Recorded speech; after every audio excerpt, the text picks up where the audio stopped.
إلهي أنت ربي ذو الجلال والإكرام يا إلهي فاعف عني. بسم الله الرحمن الرحيم نحمده ونصلي على رسوله الكريم. عن أنس رضي الله تعالى عنه قال قال رسول الله صلى الله عليه وسلم يا أنس اجعل بصرك حيث تسجد. حضرت انس رضی اللہ تعالیٰ عنہ سے روایت ہے کہ فرماتے ہیں کہ حضور صلی اللہ تعالیٰ علیہ وسلم نے ارشاد فرمایا اے انس اپنی نگاہوں کو سجدے کی جگہ پر رکھو. مطلب کیا کہ جب نماز کے اندر ہو، جب نماز میں داخل ہو جائیں، نماز شروع کر لیں تو اپنی نظروں کو سجدے کی جگہ پر رکھنا چاہیے. مشکات المصابیح کی روایت ہے. اور ایک اور روایت کے اندر کہ عن ابن عباس رضی اللہ تعالی عنہما قال كان رسول الله صلی اللہ علیہ وسلم اذا استفتح الصلاة ويشخص ببصره الى موضع سجوده.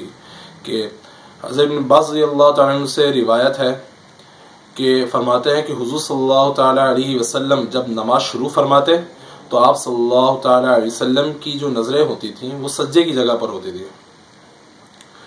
تو میرے پیاروں، یہ جو حدیث مبارکہ جو میں نے آپ کے سامنے ذکر فرمائی اور ذکر کی، اس کا مقصد یہ ہے کہ ہم نے نمازوں کے اندر یہ چیز بہت زیادہ دیکھنے میں آئی اور بہت زیادہ یہ چیز ہم نے دیکھی کہ لوگ جب نماز شروع کرتے ہیں تو نماز کے اندر وہ دائیں بائیں بہت زیادہ دیکھتے ہیں، یا نہیں بھی دیکھتے تو بالکل سامنے کی طرف دیکھتے ہیں. مطلب بہت ایسے لوگوں کو ہم نے کم دیکھا کہ جو اپنی نظروں کو سجدے کی جگہ پر رکھیں، جو حکم ہے سامنے کی طرف دیکھتے ہیں. اور بعض ایسا بھی کرتے ہیں کہ جو اپنی کن اکھیوں سے ادھر ادھر بھی دیکھ رہے ہوتے ہیں. یہ بہت غلط عمل ہے.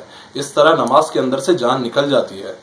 ہم اس طریقے کے مطابق جب نماز پڑھیں گے جو طریقہ آپ صلی اللہ علیہ وسلم نے بتلا دیا تو ہماری نمازوں کے اندر ایک جان پیدا ہوگی، ہماری نمازیں جاندار ہوں گی.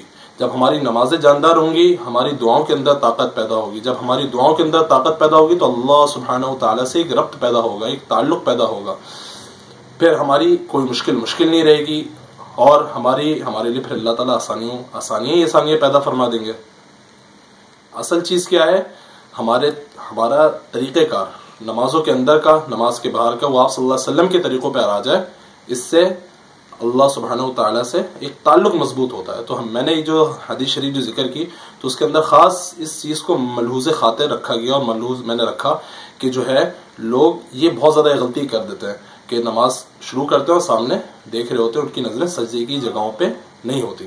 اللہ تعالیٰ ہمیں عمل کرنے کی توفیق عطا فرمائے. اللہ تعالیٰ ہمیں دین کی صحیح سمجھ بوجھ عطا فرمائے. وآخر دعوانا الحمدللہ رب العالمین. ولا تتركني يا إلهي أنت ربي